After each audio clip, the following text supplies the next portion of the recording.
அனைவருக்கும் வணக்கம். இன்றைக்கி வீடியோ வந்து best treatment for wheezing or asthma. First இந்த வீசிங் ஆஸ்துமான்னு என்னென்னு தெரிஞ்சுக்கோங்க. இது ரெண்டுமே வந்து நோய் கிடையாது, இது ஒன்லி ஒரு டிஸார்டர் தான். இப்போ வந்து லங்ஸில் இயற்கையாகவே வந்து கொஞ்சம் மியூக்கஸ் இருக்கும். இந்த மியூக்கஸ் வந்து உங்களுக்கு லங்ஸை வந்து கொலாப்ஸ் ஆகாமல் பாதுகாக்கும். இந்த வீசிங் வந்து உங்களுக்கு கொஞ்சம் அதிகமாகவே அது செக்ரேட் ஆகிடும்.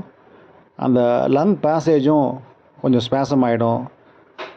லங்ஸ் உள்ள சாஃப்ட் டிஷ்யூ வந்து டைட் ஆகிடும். அதனால தான் ஏற்படும். இந்த படத்தில் பார்த்த மாதிரி நெபுலைசர்னு சொல்லுவாங்க. இது மூலமாக தான் எல்லா கண்ட்ரீஸ்லேயும் ட்ரீட்மெண்ட் கொடுப்பாங்க. நம்ம நாட்டில் தான் ஆன்டிபயோட்டிக்ஸ் நிறைய கொடுக்குறாங்க, லங்ஸுக்கு கொடுக்கக்கூடாது. ஏன்னா நம்ம மெடிசனாக எடுக்கும்போது அது நம்ம உடம்புல போய் ஜீரணமாகி இண்டஸ்ட்ரியிலேருந்து பிளட்டு மூலமாக உடம்பு பூரா பரவணும்.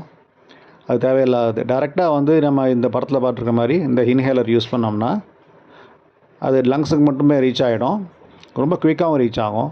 ஸோ தேவையில்லாமல் கெமிக்கல்ஸ் வந்து உடம்பு பூரா ஸ்ப்ரெட் ஆகாமல் கரெக்டாக எங்கே அஃபெக்ட் ஆகிருக்கோ அங்கே மட்டுமே வந்து உங்களுக்கு அட்மினிஸ்ட்ரேட் பண்ணும்போது ரிசல்ட்டும் ஃபாஸ்ட்டாக இருக்கும். அனாவசியமாக மெடிசினை வந்து உடம்பு பூரா வந்து ஸ்ப்ரெட் பண்ண வேண்டிய அவசியம் இல்லை. இது மூலமாக ரிசல்ட்டும் ஃபாஸ்ட்டாக இருக்கும்.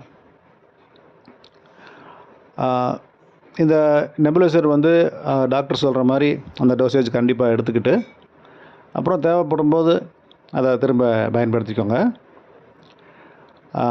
அலர்ஜிஸ் என்னென்ன அலர்ஜிஸ் இருக்குதுன்னு பார்த்துக்கோங்க.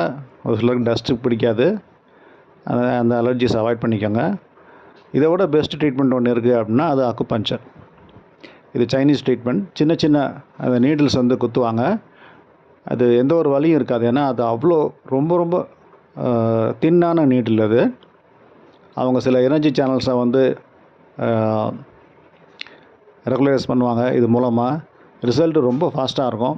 வேர்ல்ட்லேயே best treatment for asthma and வீசிங்னா இது தான். தேங்க்யூ.